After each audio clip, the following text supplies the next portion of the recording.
Sveiki visi, labas vakaras, labas rytas, laba diena. Taigi, filmukas, kuris turėjo išeiti galbūt šiek tiek anksčiau, daugelis iš mano pažįstamų žmonių laukia. Internete naujos pinklės lengvatikiams. 5 kategorijos elektrikas. 5 kategorijos elektrika? Kas yra 5? What? Jie tyrus turi kažkokius? Kiek kategorijų iš vis yra? O 5 kategorijos čia labai gerai. 5 kategorijos elektrikas tai aukštos kvalifikacijos elektrikas, kuris turi didelę patirtį ir žinias elektros įrengimų montavimo, priežiūros, remonto ir eksploatavimo srityje. Kategorijos nuo 1 iki 6 žymi darbuotojo kvalifikacijos lygį. Kuo aukštesnė kategorija, tuo daugiau žinių, atsakomybės ir leidimų dirbti su sudėtingesnėmis bei pavojingesnėmis elektros sistemomis. Kas tada yra 1 kategorijos elektrikas? Tai aš tada turbūt, kur tipo galiu atsukti rozetę, bet nieko daugiau negaliu padaryti, ne? Iš epoksido, vielos ir neva kristalų pats gamina elektros kištukus, įvairius aparatus ir juos pardavinėja kaip turinčius stebuklingų galių. Cinema, kino. Vyras teigia, kad jie gydo kūną, sielą, tuo pat metu apsaugo nuo žaibų, nuramina vaikus ir net sugeba pakeisti laiko tėkmę. Bet aš neišgirdau. Gauna sekso, ok? Šitas dalykas man sekso negaus. Nedomina. Kad ir kaip tai patraukliai skambėtų, fizikai sako, kad keliasdešimt eurų kainuojantys aparatai dar vienas sukčiavimo būdas, o ugniagesiai prideda, kad tokie savadarbiai įrenginiai nesertifikuoti ir gali sukelti gaisrą. Šitas dalykas jis jungiasi atsėti kažką? Gerai, sorry. Tiesiog space reikia nespaus, Pauliau. Jeigu, daleiskim, žmonės vakare atsigula į lovą ir jaučia širdies permušimus.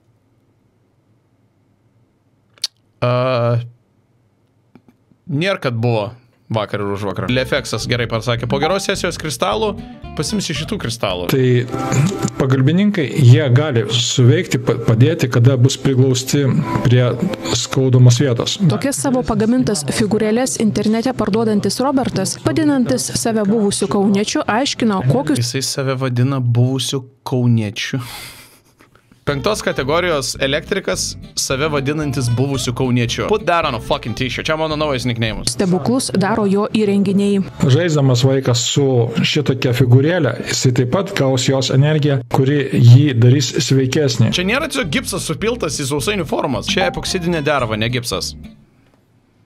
Atsiprašau. Vyras tikina, kad šiuos kubelius vaikui galima įdėti neštis į darželį, bet lygiai taip pat jie gerina ir augalų augimą. Jo, jos galima įdėti vaikui į kuprinę. Bet ir akmenų galima ir žvyro pridėti vaikui į kuprinę lygiai taip pat. Prekiautojų įrenginiai savotiškai veikia nusinešus į darbą. Daugelis žmonių sakė, kad darbe įsidjungęs šitą prietaisą. Daugelis žmonių sakė. Testimonials are coming in. Matė savo kolegas vaikščiančius šiek tiek priblūdusius. Palap, tai jeigu šitą įsikį šitada priblūdė būna ar atvirkščiai? Darbe įsidjungęs šitą prietaisą, matė savo kolegas vaikščiančius šiek tiek priblūdusius. Tai tu įjungi tą dalyką į rozetę ir tada tavo bendradarbiai būna priblūdę? Tai skamba kaip blogas dalykas, ne? Geras dalykas. Priblūdę kolegos, mažiau šansų, kad pirmą iš darbo atleis. Grins klausė, o ar pasididžiavimą augina ir skatina? Kam gins jau tas pasididžiavimas, jeigu nėra sekso? O tokie 20 eurų kainuojantys amuletai, anot internetinio stebukladario, gydo slogą. Virtuvėje po kriauklę vyras siūlo kabinti jau kitą savo prietaisą. Neva vandens savybės pasikeis gan greitai ir geriant tokį vandenį pajausit pilve burbuliavimą. Vėlgi, kažkoks labai prastas selling pointas. Kam man reikia pilve burbuliavimo? Ar čia geras dalykas?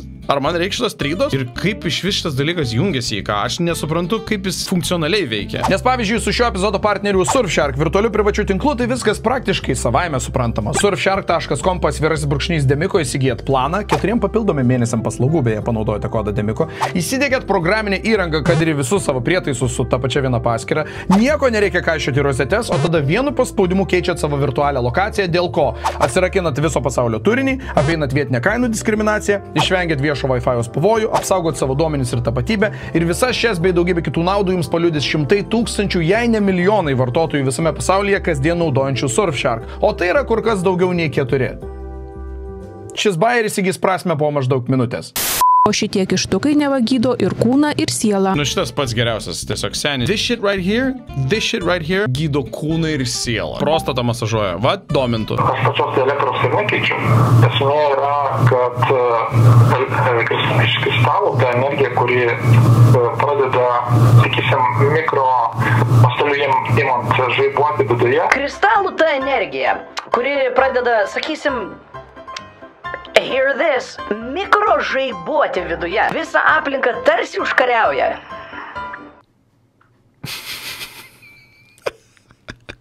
Šis žmogus visai neblogai parašytų LinkedIn aprašymą, kur tipo, what the motherfuck tu čia ką tik pasakėjai, bet skamba kinda cool. Norint sukurtais prietaisais gydyti žmonės, reikia atlikti tyrimus. Beje, Pumos reklama super. Robertas sako irgi atlikęs su 4 žmonėmis, iš kurių vienas buvo jis pats. Man nereikia.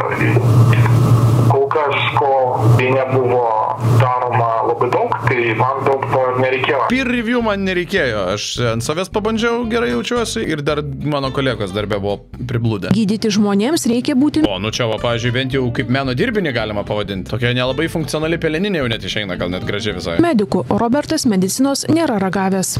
Aš dirbau signalizaciją, aptarnaudamas signalizacijos turą ir taip pat turėjau elektriko 5 kategoriją. Ai, čia jis pats tiesiog pasisakė, kad aš esu A-tier elektrikas. Todėl aš suprantu, kad kurie medikos leidžia elektrą, kurios ne. Paskui vėliau tiesiog rankas pateko tie mokslininkų darbai. Mokslininkų darbai, kurie Wikipedijoje nelabai plačiai prašyti. Ne mainstreamas. Fizikai tokio elektriko gyduolio versliuką vadina paprastai. Tai yra visiška nesąmonė. Na, tai angliškai skemas, tai yra tiesiog sukčiavimo vienas iš būdų, kaip, užsidirbsi pinigų iš visiškai neveikiančios įrangos. A galbūt tas pardavėjas iš tikrųjų tiki, kad taip ir yra, bet jokio fizikinio pagrindo, kad kažkoks daikčiukas, kurį mes įkišam į rozetę, gali paveikti visą tinklą. Ten yra, pažiūrėjus video apie tos įrenginius, kad neva tai dažnis kažkoks kitoks ten mūsų laidose keliauja, tai iš principo yra neįmanoma. Stebuklingi Roberto diskai. Ar jis pats pagamina nuo nulio tokį dalykiuką? Nes tipo, kaip rankdarbis kažkokio tai pensininko visai mielas sutikime. Ar čia jisai tokių jau nusiperka bazijų iš kur nors iš Temu? Kainuoja ir iki 100 eurų. Atsisėdat šalia rozetės, ten kur yra magma arba euforija, ir jūs pradėsite šiek tiek galbūt įtakoti į patį laiką, savo personalinę laiką. Tai yra, kiti galbūt kažkokio tai darbo nespės arba jiems truks kelių minučių kažkad, kad jį užbaigti, jūs pilnai užbaigsite ir dar liks laisvo laiko. Seni, tu gali į rozetę įsikišti šitą akmenį ir tiesiog turėsi daugiau laiko. Arba kaip Daina rašo, kaip sudeginti savo hatą 101. Jokių būdų neįmanoma, bent jau kol kas mūsų žmonijos žinomomis technologijomis valdyti laiką tokia prasme. Na, aišku, techniškai tai yra įmanoma, artėjant prie šviesos greičio, judant ant laikas skirtingai pradeda tekėti dideliu greičiu, bet, lyg tai ten įkišus į rozetę tą aparačiuką mūsų namai ar ten būtas nepradeda skrieti artimų šviesos greičių.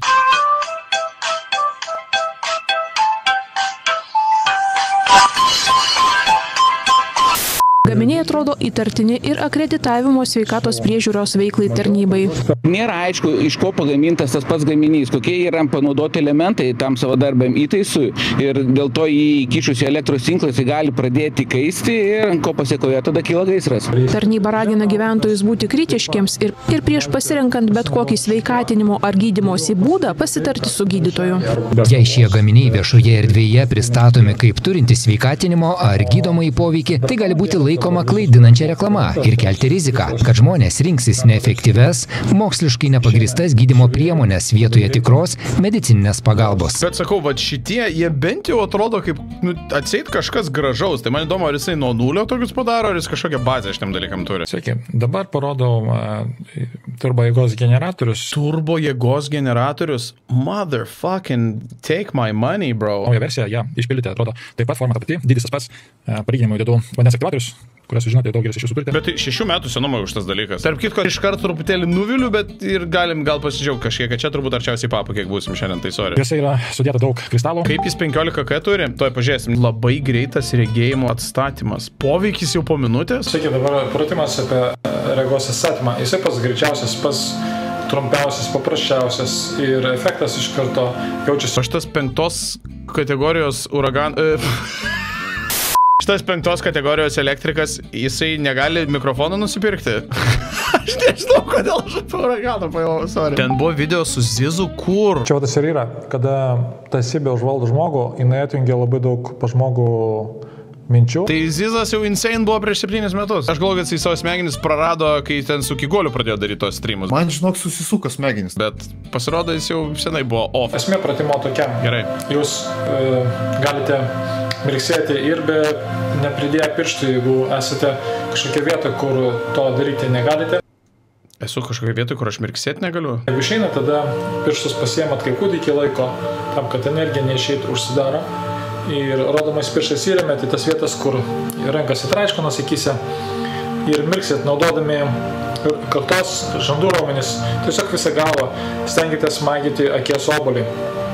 Ir akies obuolys, jisai įgys ankstesnę apvalią formą, paskui raumenis šiek tiek sutvirtėję, galės tą obuolį stumdyti, kada reikės matyti toli ir priartinus, suspaudus plokščią daryti. Kada reikės skaityti kažką tai iš arti mažom raidėm. Pratimas toks. Įrėmėt pirštus ir stipriai mirksit. Nuo 50 iki 100 kartų. O Dieve! Siūlyčiau daryti tai keletą kartų per dieną ir nepraleisti ne vienos dienos. Darykite tai savaitę, 2-3. Atstatymas vyksta gan greitai ir net po pirmo karto, po to pirmo 100 karto, kada mirksėsit maždaug 2 kartus per sekundę. Labai greit pradės veikti, poveikis jau po minutės, bet reikia daryti kiekvieną dieną, po kelis kartus per dieną, niekada nepraleisti ir vienas seansas yra 200 pamirksėjimų. Tai čia skemas, seniai. Poveikis jau po minutės, aš per tą minutę net nespėsiu tiek kartų sumirksėti. O jis pats sugalvojo, ar yra kažkokius sources. Ne, Real Crypto, tu negirdėjai. Nėra labai populiariai aprašyta Wikipedijai, okay? Yra mokslinių darbų galybė, bet nėra labai daug jų aprašyta Wikipedijoje. Kada jūs šitą pratimą darysite keletą kartų per dieną, jūs iš karto pamatysite skirtumą ir iš karto pamatysite, pajausite, kaip akies raumenys pradeda akį vartyti. Aš tai šiaip jaučiu, kaip veikia akies raumenys. Nu, tipo, tai, kad mano akis geba aplink savęs žiūrėti, stebėti aplinką, jau kaip ir man sufleruoja, kad raumenys ten veikia. Tai pats geriausias pratimas, koks tai galėjo būti. Aš nebejoju to, gerai. Padaryti taip, kad energija eina ir viršų, ir ypač stipriai šalis, į viršų poveikis dabar apie 20 km. Net 20 kg į viršų šitas veikia dalykas. Kaip su jais naudotis? Ko jie nemėgsta, jie kritimo ant labai kieto paviršiaus, nes nuskilinėti gali patys kraštai. You don't say. Gerai, nedėti juos ant metalinio paviršiaus, nedėti tokio stumo prie kompiuterio arba rozečio, maždaug pusę metro bent jau stenkitės. Miegojimas tas pats irgi. Jų geriau nedėti šalia savęs, nes neužmigsite. Bet yra ir versijos, kurias reikia tiesiog tiesiai į rozetę kišti, kas irgi smagu. Išskyrus tas atvejus, kada jūs sergate, kada jums jaučiatės blogai, atsigulat, uždėdat vieną ranką ant jo, kaip ir užmiegate.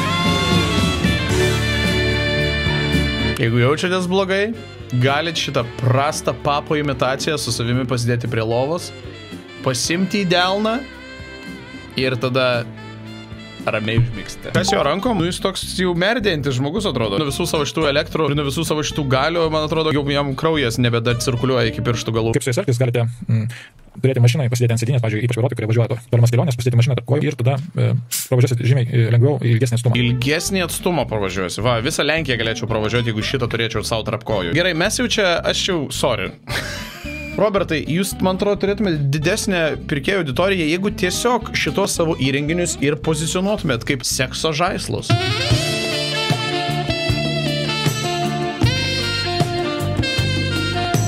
Skana paslėps mus, lai tev apniks kūnas, un tu klusi lūs, lai pagriež skalą. Senior, I'm a natural!